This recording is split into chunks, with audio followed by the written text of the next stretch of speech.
Would you please help me welcome Desiree Wilson?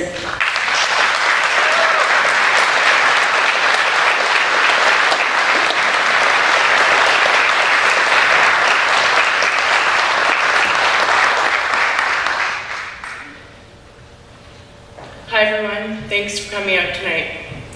My name is Desiree Wilson and I've been blessed by Hope for Women. Tonight I'm here to share my testimony. I'll be sharing my childhood experiences which led to my addiction to alcohol and cocaine and eventually crack cocaine. I will share how my addiction influenced my relationships and led me to an unplanned pregnancy, which ended in abortion. I will also share how Hope for Women and God's grace helped me not to choose abortion when I was again faced with an unplanned pregnancy. I grew up in the foster care system on the East Coast.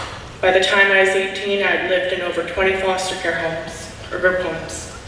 At an early age during these times, I felt that I didn't belong.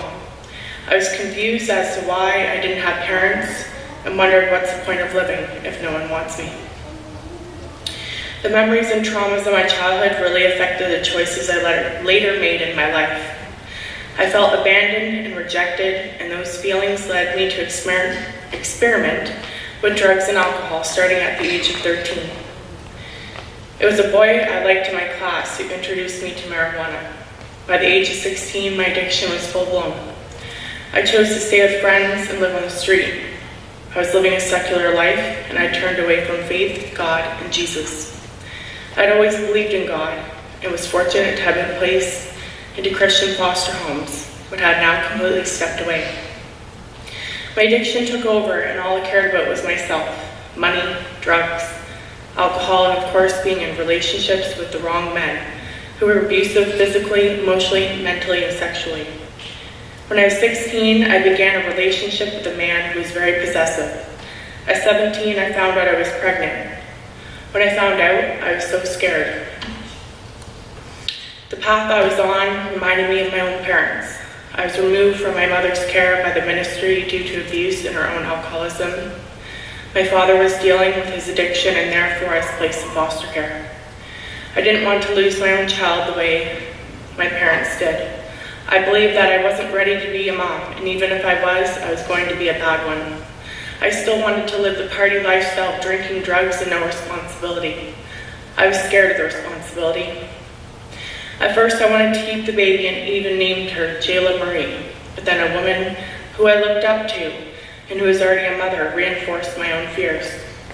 She said I was too young to be a mom, and that the abusive relationship I was in wouldn't be healthy for my baby. She made me believe that abortion was the right decision.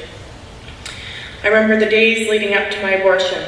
I wanted to numb every emotion I was feeling with drugs and alcohol.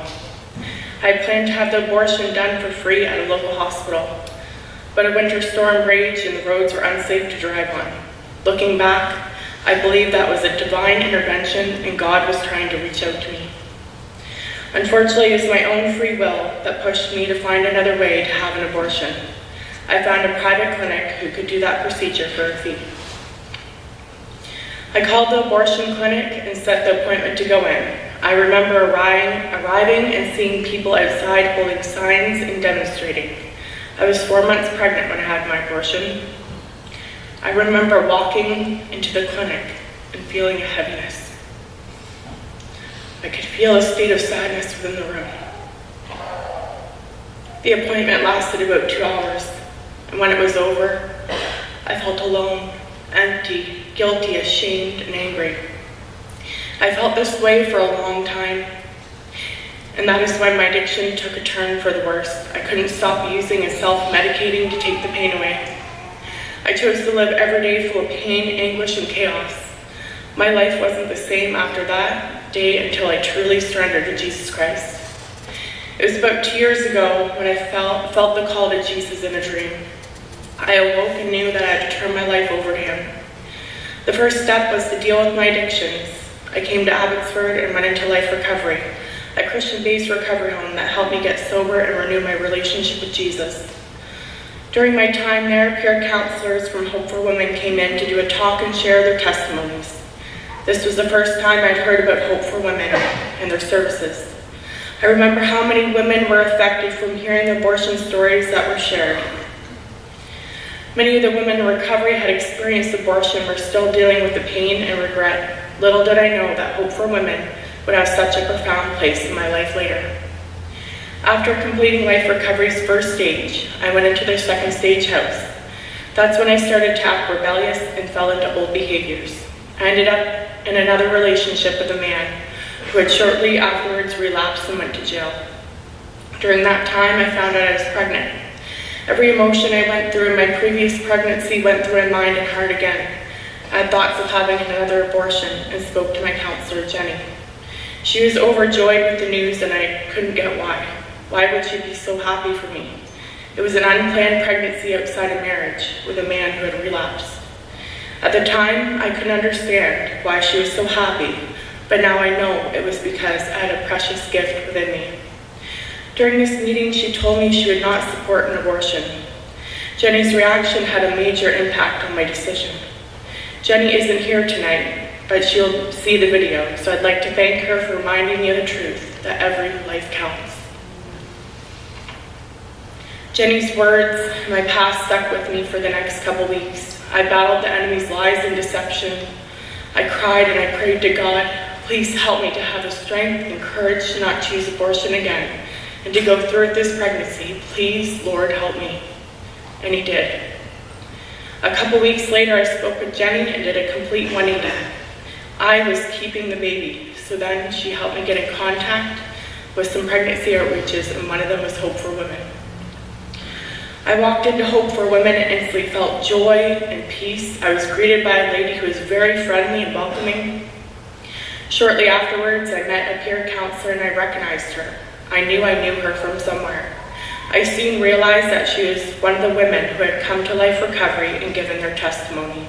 It was divine. God knew that I wouldn't trust easily. At that moment, I knew I could trust her. So I told her my whole story.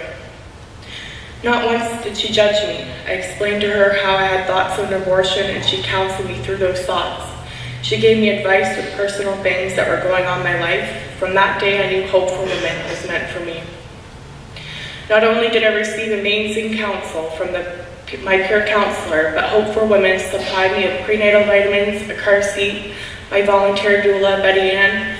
Betty Ann has been a tremendous help throughout my pregnancy. She ended up helping me going to get groceries, getting things for my new apartment and baby. Betty Ann also had friends who blessed me with gifts and things I'd need as a new mom. Not only that, but she was there supporting me throughout my labor and my delivery with my friend Serena. If it wasn't for Hope for Women, I may have returned to the negative thoughts, which would have driven me to choose abortion again. Hope for Women provided me with the proper support during my pregnancy, and I wouldn't have been blessed with the two women who I now hold dear to my heart, my peer counselor and my doula. Hope for Women isn't just another organization. It is an anointed place that is full of God's love to reach out to women who are facing choices that shouldn't even be a choice. In this dark world we live in, we need a place like Hope for Women, a place that God can work through and bless other women who may be facing an unplanned pregnancy and abortion, but most of all, to help save the lives of unborn children and to save the mother from the anguish, pain, and regret and the guilt that comes from experiencing abortion. Now I'd like to take this opportunity to introduce you to the life that Hope for Women saved, my beautiful son Elijah. Elijah is now 3 months old.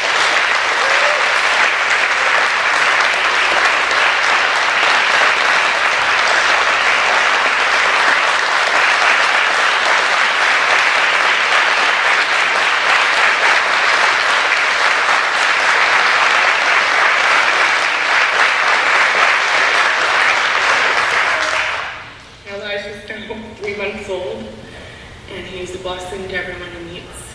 It is because of people like you that Hope for Women exists and why my son is here today. Precious lives are being stolen by the enemy, but Hope for Women stands for the truth.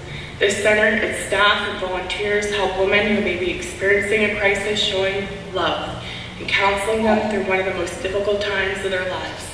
Tonight, I would like you to support Hope for Women by giving a generous donation. This ministry relies on funds from individuals to support their organization and the families they help. Tonight, will you bless Hope for Women?